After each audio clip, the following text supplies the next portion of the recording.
नमस्कार, आपका अक्षता क्लासेस में स्वागत है। आज आज हम रामधारी खंड 1 की प्रतिलेखन संख्या 15 की डिक्टेशन करेंगे, जिसकी स्पीड 80 शब्द प्रति मिनट होगी। आपकी डिक्टेशन अगले 5 सेकंड में शुरू होगी। 5, 4, 3, 2, 1 स्टार्ट।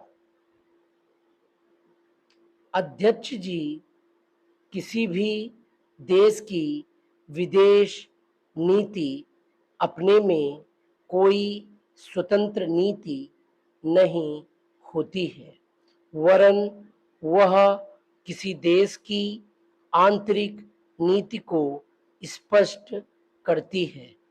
उदाहरण के लिए हम अमेरिका को ले सकते हैं।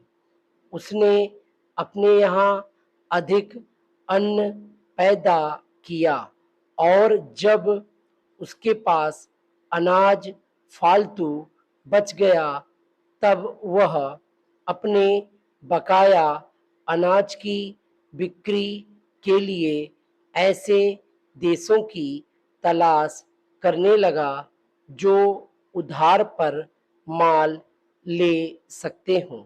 किंतु हमारी आंतरिक नीति ने यह तय किया कि खर्चीले ढंग से सरकार चलाएंगे और स्वदेशी मुद्रा की कोई राशि हमारे पास नहीं बचेगी।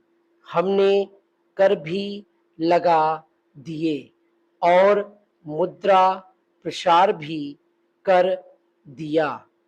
कुछ संकट पड़ने के बाद इस बात की आवश्यकता को नहीं समझा कि उस पैसे का कहीं अन्यत्र उपयोग कर सकें।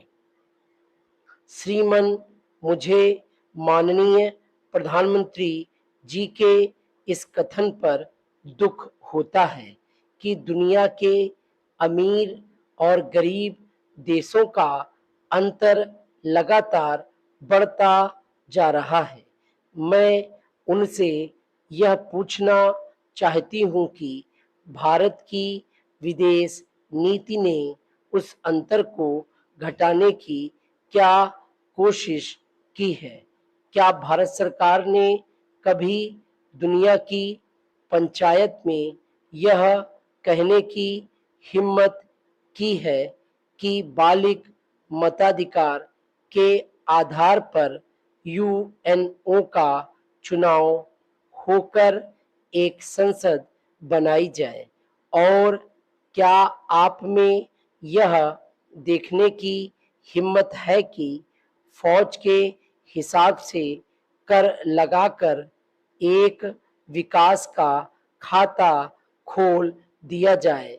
जो देश विकसित हैं, उनके मजदूरों का 1 घंटा हमारे देश के मजदूरों के 100 घंटों के बराबर माना जाता है, क्योंकि उनके पास साधन हैं।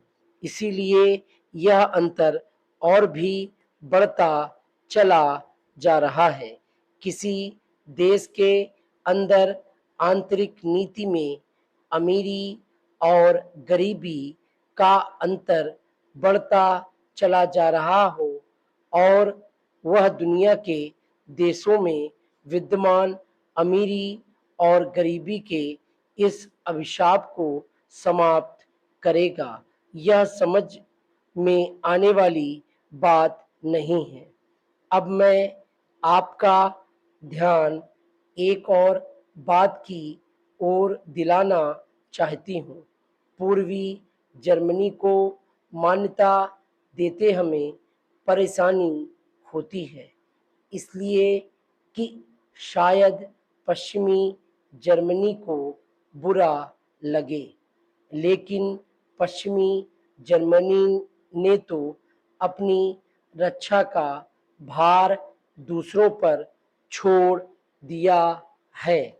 उसने अपनी पूरी शक्ति इस बात पर लगा दी है कि अधिक से अधिक उत्पादन किया जाए।